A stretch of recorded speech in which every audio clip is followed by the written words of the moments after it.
When talking about climate change or evolution, people often say that science doesn't care whether you believe in it or not. This is true, but only partly. The scientific method is still very much human. Humans determine the subjects to study and the direction in which research will focus. And thus, what happens to humans with influence and how humans wield those influence within systems is actually a key driver of the process of science. In July of last year, barely 6 months ago, Harvard University's then dean was elevated to the position of the president of the university. Claudine Gay became the first black person to hold the post in the nearly 400 years of the university's history. At the dawn of New Year, Gay resigned.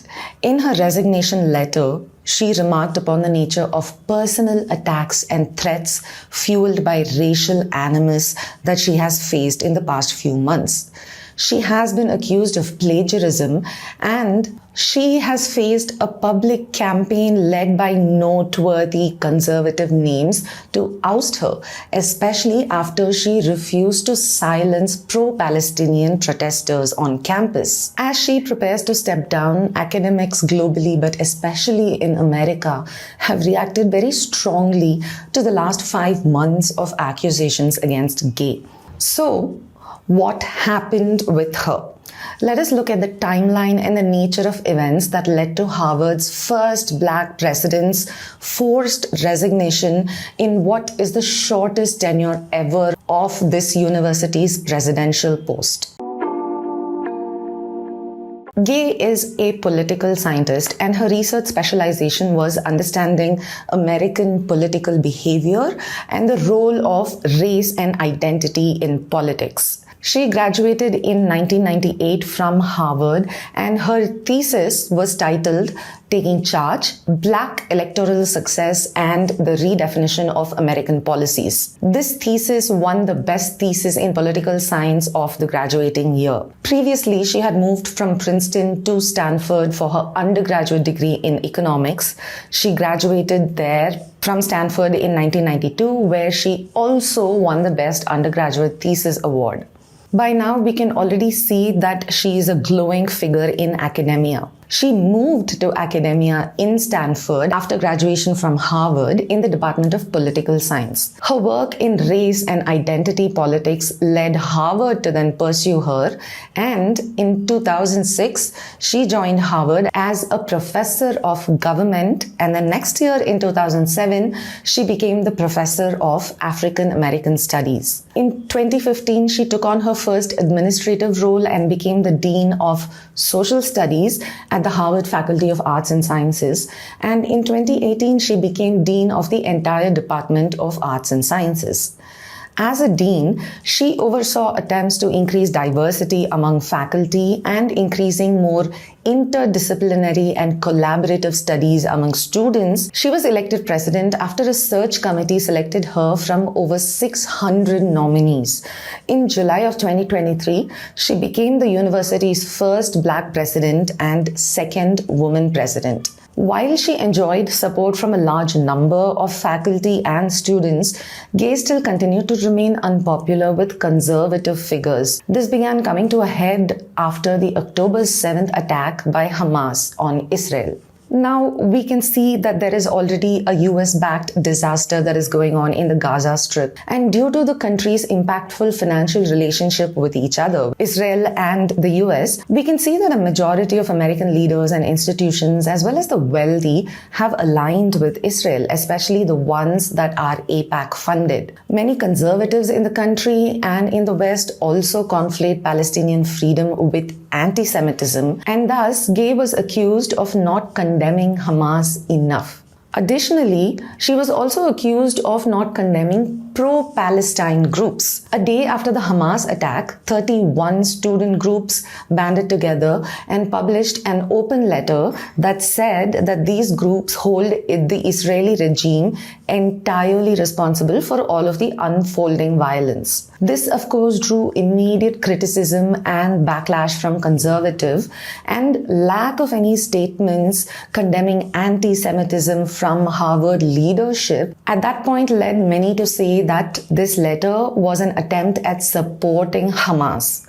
Many student protesters, of course, also chanted from the river to the sea, Palestine will be free. But many conservatives, of course, conflate the slogan with calls for Jewish genocide. And because Harvard leadership did not put a stop to this, conservative activists and thought leaders, including people such as the billionaire Bill Ackman, started to pressure that Gay be questioned. This culminated in a congressional hearing in December where 3 female university presidents, those of Harvard, MIT, and University of Pennsylvania, were subject to hypothetical rhetoric about Jewish genocide by a number of American politicians. There were also many op-eds and open letters written to Harvard that discredited Gay.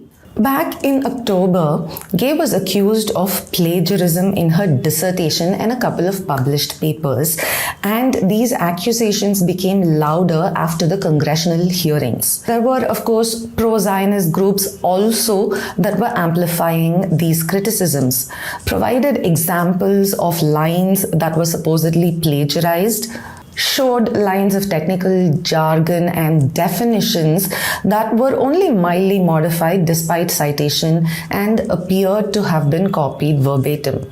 These lines also included legal definitions, and many academics laughed off the accusations of plagiarism. Some people that Gay had cited and apparently plagiarized from stated that this is not even close to an example of academic plagiarism. Both Harvard and Gay defended the work, and in fact Gay requested an independent committee review her work for plagiarism. One of Harvard's 2 boards, which is called the Harvard Corporation, conducted an independent review and found some instances of inadequate citation, but not enough to warrant calling it a misconduct. After more such instances were discovered, Gay requested corrections to be made to her dissertation and 2 articles to include proper citations and quotation marks. Since then, the student newspaper, the Harvard Crimson, has alleged more instances of plagiarism from Gay's work going all the way back to the 90s. And now, on January 2nd, Gay has resigned.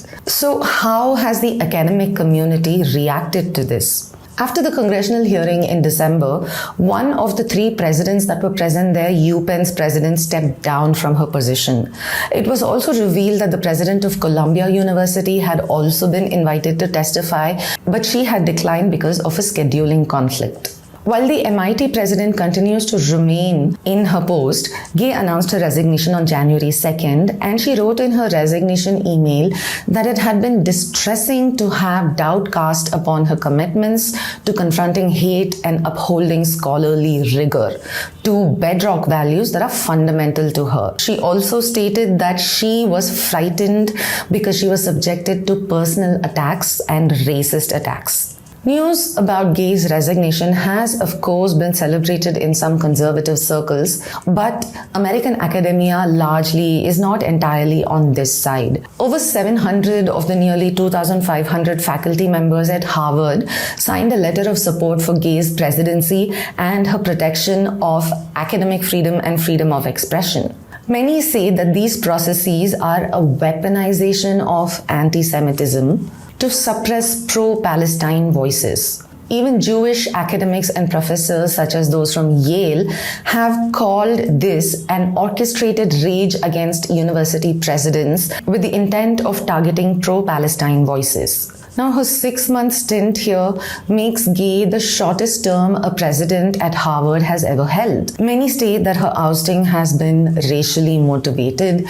Academics and professors pointed out the disparity in the treatment and follow-up of other academics who've been accused of plagiarism and the consistent barrage of attacks that Gay faced till she quit. Harvard Corporation has also condemned the repugnant and racist vitriol towards Gay. Harvard now does have an interim president, but who will be president next is something that the entire academic community is looking forward to.